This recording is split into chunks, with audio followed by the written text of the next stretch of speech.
We can do without a lot of things, but not food. In wealthy countries, we tend to take it for granted and rarely consider where our food actually comes from.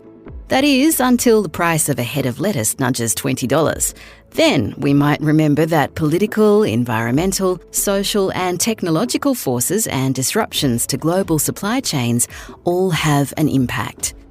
Today on AGSM's Business of Leadership podcast, we're discussing food. How does it get from farm or factory to our forks? Why do we continue to waste so much of it? And how can emerging technologies in areas like blockchain, biotech and digital sustainability make food supply fairer, less environmentally damaging and more robust? Pablo Quintero, AGSM MBA and Principal Product Manager at VOW, an Australian protein alternative company, joins podcast host Associate Professor Michelle Roberts to discuss. A cultivated meat biotechnology company, VOW grows meat from animal cells and was recently tipped by LinkedIn as one of their top 10 startups in Australia for 2022.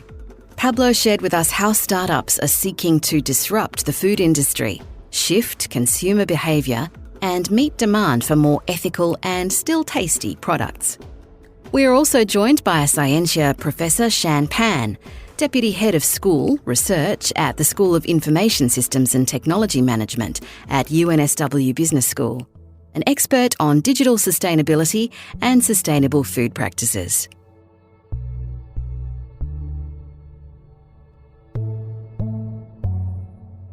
Hi everyone, my name is Dr. Michelle Roberts. I'm the Associate Professor and AGSM Academic Director and Associate Dean Post-Experience Programs at UNSW Business School. Today's episode is focused on the business of food supply, and we're joined by a couple of experts from the UNSW community on food. So firstly, we have Pablo Quintero, an AGSM alum from our full-time MBA class of 2016. Pablo is Principal Product Manager at VOW, a biotech startup that is looking at one of the most challenging problems in the world, trying to grow real meat in a lab using animal cells instead of animals. We're also joined by UNSW Scientia Professor Shan Pan. Shan is an AGSM scholar, Deputy Head of School for Research at the School of Information Systems and Technology Management at UNSW. Shan's an expert on sustainable and secure food supply practices and is also the founder of the UNSW Digital Sustainability Hub. So welcome, Pablo and Shan. Hi. Hello. Thanks a lot. Very, very happy to be here. Wonderful. Now, I might start by asking both of you to tell us a little bit about your work in food supply, any cool stuff that you're working on and why you're so passionate about this space. So, Pablo, we might begin with you. Sure. So I've been engaged with food for my last three positions. The first one was with AgroDigital. It's a B2B software company that provides trust and secure software for the grain industry. Then I moved to build my own company in Spain, where we would build a farm-to-door service, providing organic produce directly from farmers to consumers. And then after 2.5 years with that business, I just arrived a couple of months ago to Australia to join VOW as a principal product manager. And here we're just creating or inventing a new industry, and the industry is extremely in its early days. So everything is very new, and we're constructing it together with other companies. Wonderful. And Shan? Yes. Hi. My work in global food supply chain kind of started some 3 years ago when I was helping a client in doing consultancy work, in helping them to map out their maturity model in terms of readiness, in terms of food innovation readiness. This sort of got me interested in this area. And more recently, I've been looking at the carbon emissions of supply chains in linking, which is one of our projects at the Digital Sustainability Hub here at UNSW, really looking at from a carbon emissions point of view, what are some of the supply chain related activities that stood out, and what do companies out there working on reducing and then hopefully reaching carbon zero. And your sort of passion in food, tell us something about how you became interested in food supply chains. So food is essential, isn't it? I mean, we can do away with a lot of other things, but not food. So food has always been, in my own research, has been underestimated by myself. I have always taken for granted that the food will always be there, the prices will be stable, and the impact on environment or the environment impact on food will be stable over time, and just like the way we've grown up. And as I do more research in this area, I come to a realization that it's actually quite dynamic. And hence, I thought it would be good to put in a bit of effort into doing some research in this area. Fantastic. And Pablo, what got you passionate, interested in supply chain of food? Well, I would say two major things. The first one is the impact of food in our lives is huge. So at a social level, we always gather around food or beverages. And the second point is on the environmental side. So how food has become one of the sectors that has a higher environmental impact in our lives. So those two are my major drivers for being passionate in this industry, in this space. And Pablo, we might just get you to explain VOW to us for a moment, just before we carry on, because it takes a little bit of getting your head around. So it is protein, but grown at the cellular level. We wouldn't say it's protein, but it's animal cells. So it could be whatever type of cells that you wish, and that we are able to grow in a lab and take it from that lab level all the way up to a finalized product that resembles, or it could be very similar to meat as we know it today. But also it opens a possibility for creating a complete new category of food, given that we are starting from first principles, which is the actual cell itself. So presumably it's cruelty-free, low carbon, nature positive? Absolutely. So this means that there's not any slaughter in place of any animal. What we do is we take a biopsy from an animal. That animal keeps living. And from there, we are able to select those cells that are more appropriate to grow in the way that we do things internally. And because you are not in a hostage in an animal, it's hormone free. There's no need to inject hormones in any part of the process. And also any meds or drugs that you have to give to the animal, that doesn't happen in this process. So it's also called cell cultured meat. It's also called like green meat or clean meat because you get rid of all those unnecessary chemicals. And so to sort of give us some context to this discussion, can you explain for us why is global food supply so complex and so challenging? And I'll get you to sort of talk about some of the shocks that we've been experiencing in a minute, but what makes it so vulnerable to shocks? In terms of complexity, it has to do with this chronic issue of food accessibility. So how do we get food to those who need? And how do we ensure that the food is affordable? I think that's a very basic, issue, but it has been a problem all around the world. I think we will all agree that there's enough food to feed the 12 billion people we have on Earth, and yet we still have some 800 million people going hungry. In fact, in some parts of the world, for every minute that goes by, there is a person dying of hunger.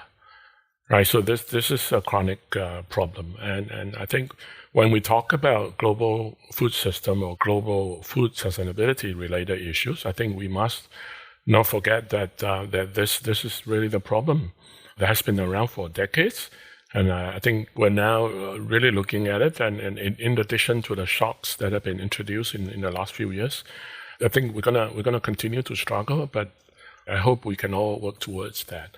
And there are two structural problems that have more or less caused the problem that I was describing, the accessibility issue. That is, one, the lack of policy incentives for more equitable and sustainable production. I think this is a global problem. And different countries, different governments, different parts of the world, different ecosystems are facing different types of challenges. They may or may not have the same policy incentives to want to solve problems that are currently happening elsewhere. Right, so that's a real problem that we need to tackle. And the other one is this extraordinary concentration of power and money in the global food trade. Right, so that's another structural flaw that I think we need to recognize. And there are the ABCD group, famous ABCD group of 4 giant transnationals that actually dominate the raw materials of the global food system. Just among the 4 of them, they are accountable for between 75 to 90% of our global food trade. So you can just imagine this being a structural flaw, which is not easy to overcome. So I would say these are important issues to take into consideration as we talk about global food system today. And I just want to follow up on your point there about governments. What are some of the policy instruments that we could see globally, that we might hopefully see, that could build more robust and equitable global food supply chains? And is there anything indeed that the Australian government might introduce that could make a more robust and equitable global food supply chain? I think just like the world is coming together to try to tackle climate-related problems, I think more effort should be made to come together to talk about this food issue, the food accessibility issue. We have countries who are not self-sufficient, and they're very much dependent on procurement and buying food from other countries. And what happened in the last 2-3 years, you would suspect that they are the ones that could afford to pay a higher amount of prices in terms of buying food. So I think we must come together, and governments must come together, those well-to-do as well as those who are still struggling, to really come to the table and to look at this very seriously. I think what has happened in the last 2 years has once again reminded us how vulnerable and how broken perhaps our global food system is. And Shan, give us an example of something you've eaten today that would have some of the inequities and the challenges and problems and perhaps high emissions. So I had a sandwich for lunch. I think Australia is a very fortunate country. I think a lot of raw materials are actually produced and, locally sourced and manufactured and prepared and so on. I think to us is less of a problem, and perhaps this is one reason why we might have taken for granted how complicated the global food system might be. Yes, I think it's safe to say that a majority of everything that I've eaten today might have been locally sourced, but this may not be the case. When you go look at a small country like Singapore, where I came from, only 10% of their food come from locally produced, right? So you can imagine the other 90% are, vulnerable to shocks and vulnerable to price instabilities and so on and so forth. So, and if you think in terms of carbon emissions, the shipments, the freights, and transportation, both land and air or sea, all this would have added in terms of the carbon pollutions to the world. Pablo, I know you're agri-digital and have probably quite a lot of expertise on the grain industry in Australia. What would be the complexities with the sandwich in Australia? Well, first, a couple of reactions to Shan's points. I think a main fact that it's really shocking is that 75% of our food worldwide comes from 5 animal species and 12 plants. Wow. So that means that majority of these species and plants are nowadays almost commoditized. And for that reason, it's very easy to create a really broad and multi-layer system that is really difficult to bring down. And the way that if you have a drought in Australia, you don't have wheat for some months, it's really easy to bring it from Brazil, for example, right? But you need a really complex system in place, starting with the land, but then the silos, the trains, the boats, and that is definitely all of the supply chain in place for all of these commodity foods. That is really, really hard to bring down. As an incomer in any of these food industries or as a startup, it would be really hard to do it in a different way. maybe the thing that comes to mind if you go local is where you can have a bigger impact. But as long as you go interstate or overseas, that gets really, really complicated. Can you both just summarize for us what are some of the shocks that you've been aware of in global supply chains, and maybe how you've experienced them? Pablo, have some of the shocks we've seen impacted VOW and the work that you're trying to do? Well, even though we're creating a very, very complex and new industry, our base also comes from commodity ingredients. So we're talking about, well, not cell line, but once we have that sorted, whatever we need for those cell lines to proliferate and grow, it's just media. And that comes from just very basic amino acids and sugars and water. So in that sense, the impact is very minimal. On the other side, maybe on the downside, could be that we're also creating the whole process today. So it's not that we have a very robust process in place. As an example, we have to build bioreactors, and that comes from steel and very heavy engineering. And there's only one industry, the pharma industry, that have worked with these bioreactors before. So we have to practically invent them from the start. And maybe there is an impact there that we don't have enough suppliers. We have to try to figure out maybe doing it ourselves. But apart from that, if we think about the actual product, the impact as per now is minimal. And Shan, any impacts that you've been experiencing and observing in the communities that you're doing research with? Putting the COVID shock aside, I think there are two other important shocks that are not going to go away easily, quickly. The first one is the geopolitical conflict, tensions, Russian-Ukraine conflict, and then you have some international relation tensions closer to where we are, and these are not going to quickly go away. Say for example the Russia and Ukraine, and what's the impact of that conflict on food? And so I think of a couple of interesting facts, and they are very serious. And so, for example, between Russia and Ukraine, the two countries, they produce around 30% of the world's traded wheat and barley. So just the two countries, they are accountable for 30%. And we know what happened in the last 9 months or so with conflicts and so on. So what then happened to the 30%? So who's replacing the 30%? Or are people paying for more because they don't get the 100% anymore? They get 70% instead, and so on and so forth. So that's one fact that I came across. The other one is that 60% of the world's sunflower oil actually came from those two countries. So that's 60%. So you can just imagine the impact, both the current impact and the near future impact it would have on a lot of countries. The other fact that I came across was Somalia. Somalia imported 90% of their wheat from those two countries.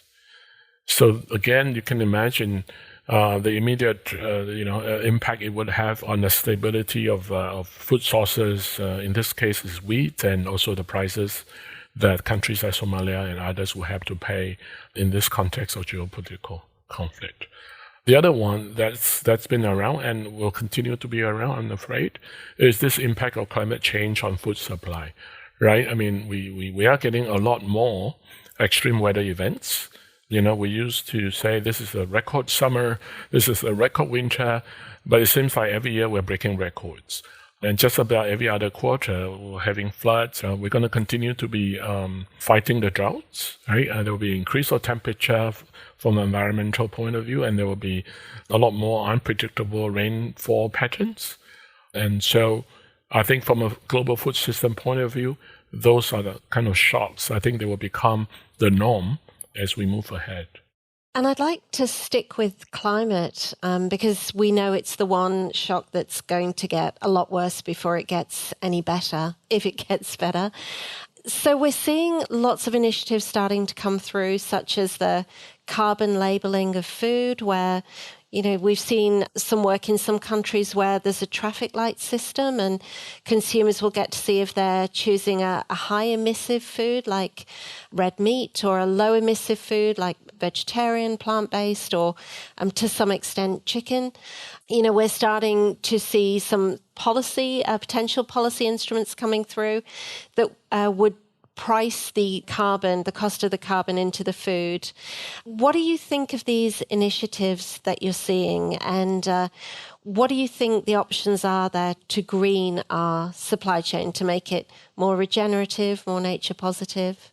In my experience with AgriDigital, I was able to be on the front line on how to create a blockchain layer for the supply chain of grains. And that was a very interesting first-hand experience on how information is nowadays almost across every single step of the way open.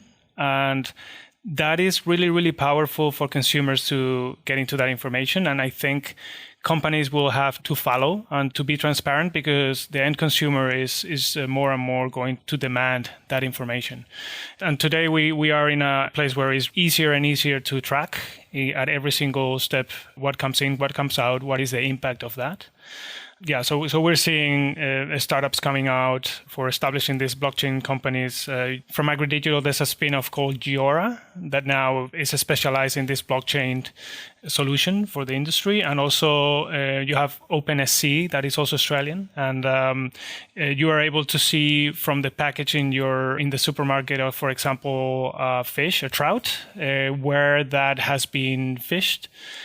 With what specific boat. So you have a QR and you have very, very specific information about the food that you're getting and also the impact that it's having. So I think it's really, really good news to having technology to provide us with more information and so consumers have better choices to make. And are we at the point where blockchain is being used to track the carbon of food or the authenticity of certain foods, Pablo? Absolutely. And that is the work that AgriDigital and Giora have been working on. So they are able to put digital assets in every step. And to put you an example, imagine that we have a farmer that goes with trucks into a silo, and that grain goes into a big silo. So that gets automated. That information goes into the system, and the blockchain is able to create a digital asset of that, saying who is the owner, what are the chemical parameters that grain has. And that information in blockchain is immutable, and you know the ownership. And if you continue in that system, then that grain changes hands and then goes from that silo in Australia to Indonesia, for example, and that transaction happens in that same network, then you are able to track or to change the ownership, digital ownership of that. So you are able to track all along the way that asset and give it a digital immutable information along the way. What are the other technologies or innovations that you're aware of that might come to market that can help build more robust, perhaps more equitable supply chains in food? There was one application which happens a lot. When I was doing some research earlier this year, I was surprised by the numbers. It has to do with food fraud. There's been a lot of food fraud cases going around. And what do we mean by food fraud here? It's mislabeling of a food product, misrepresentation of its quality, origins, freshness, and contents. For example, we could potentially be buying a fake wine, right? Just having a nice label outside does not guarantee what's inside the bottle. So according to WHO, and when I saw the number, it was pretty shocking to me that every year, some 400,000 people die from eating contaminated food, and 600 million people got sick every year. In terms of the impact on the economy, this whole issue of food fraud is a fairly serious one, right? And we are hoping that there will be more technologies that can be introduced into addressing this issue. There's a lot of fake food going around, fake eggs, fake rice, fake wine, and lots of those fake stuff, and they are unfortunately typically sold to less developed countries where information and knowledge may or may not be available to them. So this is one application that I thought technology could certainly play a bigger role in. So we've talked about digital transformation. Pablo, what are you seeing as best practice advice for leaders in food service organizations? So what I've seen, and it's always from the other side, from the side that brings the technology and the transformation and that digitalization. But what I've seen from the clients that want to implement this is that it has to come from the top in order to be successful. And there's always going to be resistance because change is contradictory to human behavior, right? So change is always going to have its resistance. But I would say that if from the top, it's very clear that this has to happen, then little by little, the mentality of the whole company shifts towards change. So you have to be resilient and you have to manage to navigate the bad times or the initial times that are not the best. But then you always see quick results. And that's where you start having the buy-ins from all the layers of the organization. And definitely it's something that you have to need persistence and to make it work. And Shan, what have you seen emerge from the research on best practice for leaders in food service organizations with digital transformation in supply chains? The food industry is a very unique one. Unlike the banks, unlike any other industry, when you think of food industry, you almost immediately think of global systems. So you need to buy from somewhere out there, one of the countries who are thousands of miles away, and then you need to think about pricing, you need to think about prediction, you need to think about hedging, right? I mean, a lot of these prices are decided and determined a couple of quarters before you actually need them.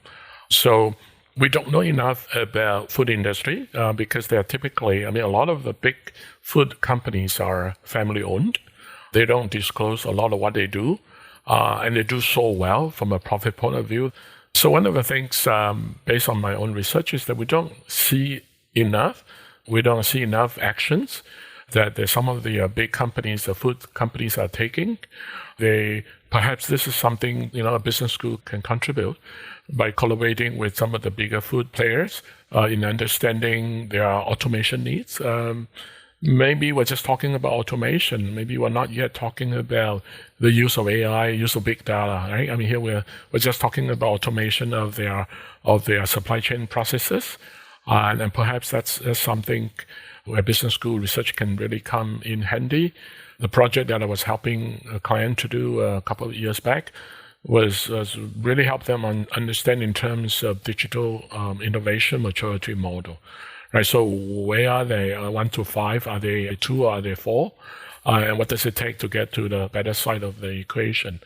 And that's something that I think we can do a lot more, and we can collaborate with the food industry players in better understanding their needs. And I want to circle back to something that Pablo just raised, which is this issue of food waste. It's one of the biggest issues in food supply chains, indeed in global warming. What is the role here and our role as consumers? So in terms of food waste, what are you seeing as solutions to food waste? To what extent is this an issue for the food sector? To what extent can we as consumers move the needle on food waste in our homes? So seeing it from a disruption or startup point of view, I think there are business models that have come up in the past years that tackle this issue. One that comes to mind is a startup called Good to Go. Right now, I don't know if it's in Australia, but I do know that it works in Spain and it works really, really well. And their business model is about offering whatever leftovers you have from the supermarket that they have to just throw away. And they would offer that as a really, really low price in a bag.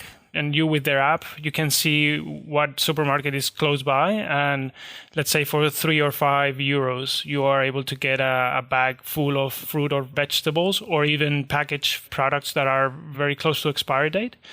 And that way, both sides gain, right? So the supermarket gains a little bit more money, they don't waste food, and the consumer also buys it at a cheaper level. So I think there are always opportunities to bring up new solutions, and this is one of them.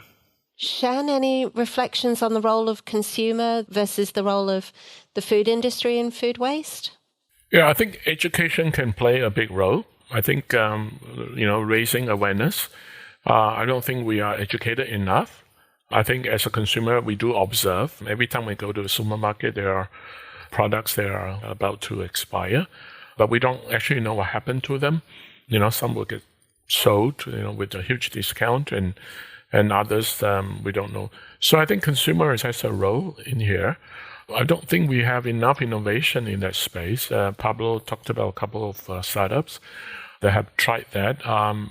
But I think from a bottom-up point of view, I think we're all, to some degree, guilty of food waste in terms of the things that we hoard and the things that we don't finish, on a daily basis, and we buy things that may or may not be necessary. So it's the whole spectrum of waste, not just at the consumer end, but also along the process as well, in terms of packaging, in terms of shipping, in terms of distribution, but also in terms of the primary production. I think the whole issue of waste will have to be looked at closely. I want to bring Pablo in here is this issue, the hedonic appeal of food. So it's hard enough to get consumers to buy bananas that are slightly bruised in the supermarket rather than them going to waste. But Pablo, you're in a company that's going to need to get people to buy meat that's been grown in a lab. So what are the insights in your work at VOW on getting consumers to do something that is not a usual traditional behavior for them?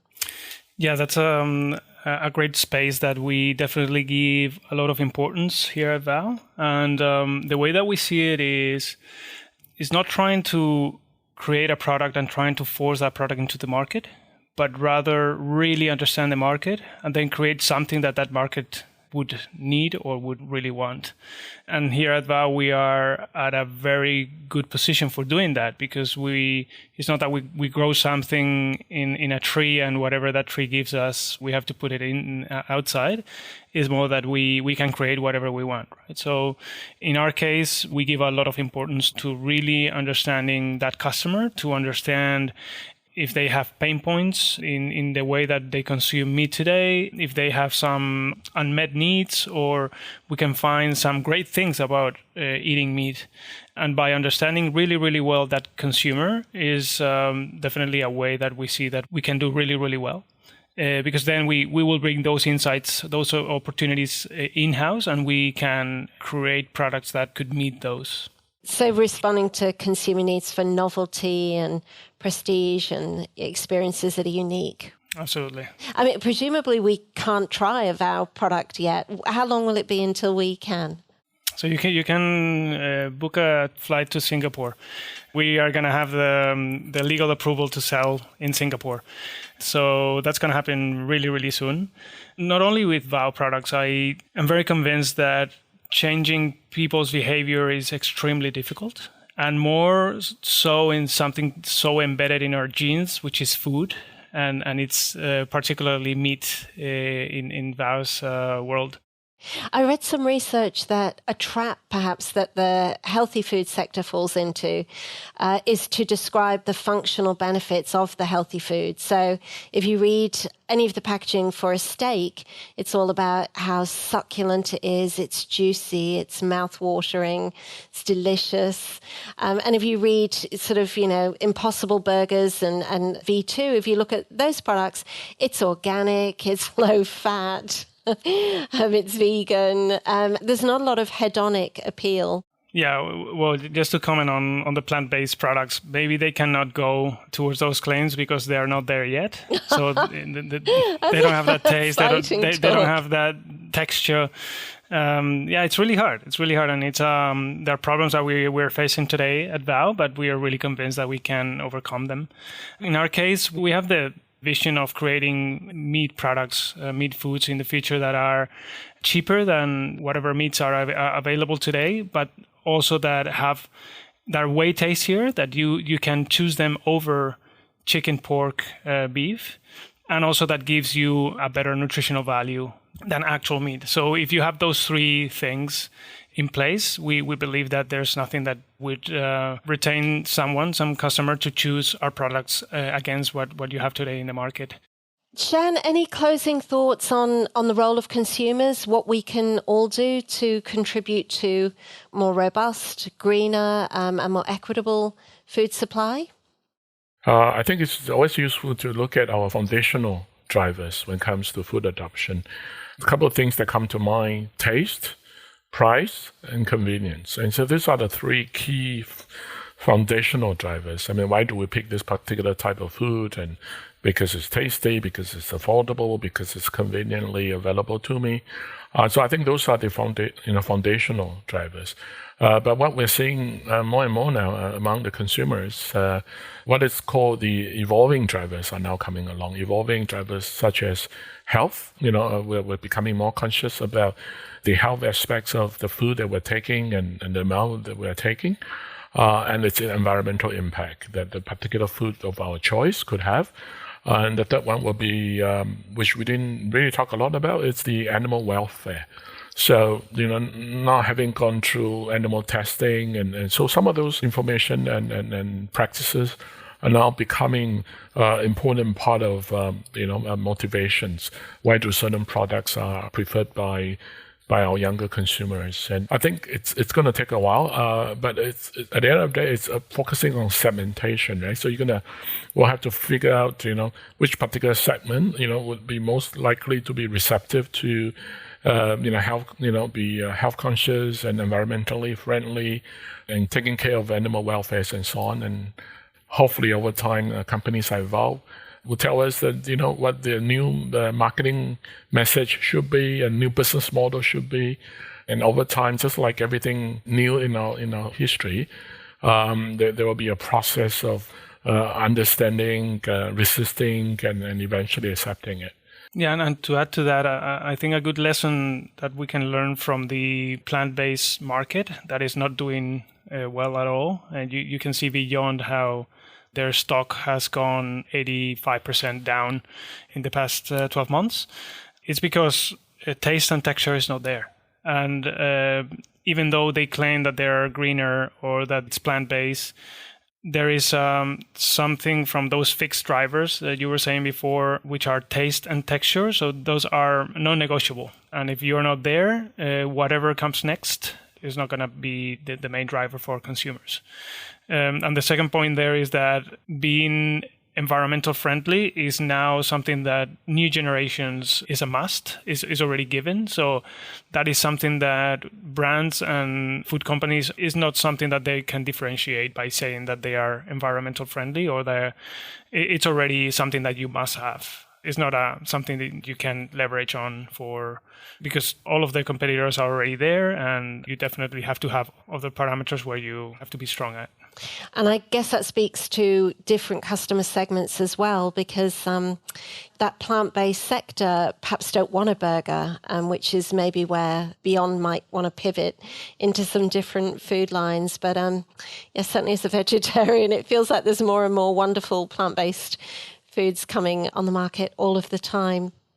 It's been a wonderful conversation with lots of insights from you.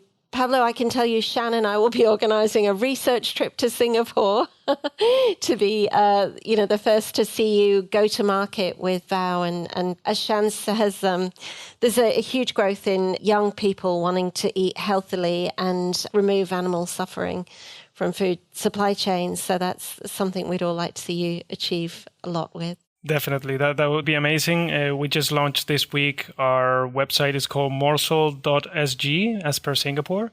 And there is a waiting list there for trying our new product, which is an umai quail. It's a Japanese type of quail. And as we say, since now we don't have to kill animals, we can create meats from whatever species that we want. And this is the first of it. Exciting stuff. Thank you.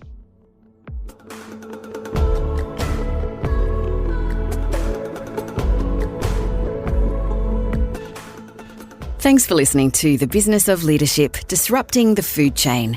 If you want to hear more about the work companies like AgriDigital are doing in the food tech space, we've got an episode for that.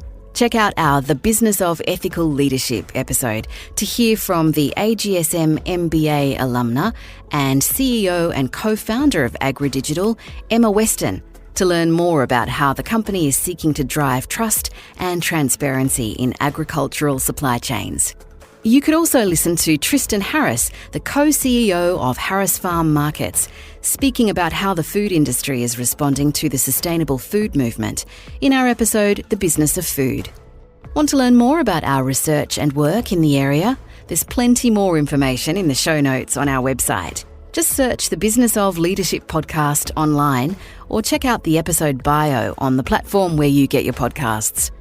Has our conversation today sparked some ideas?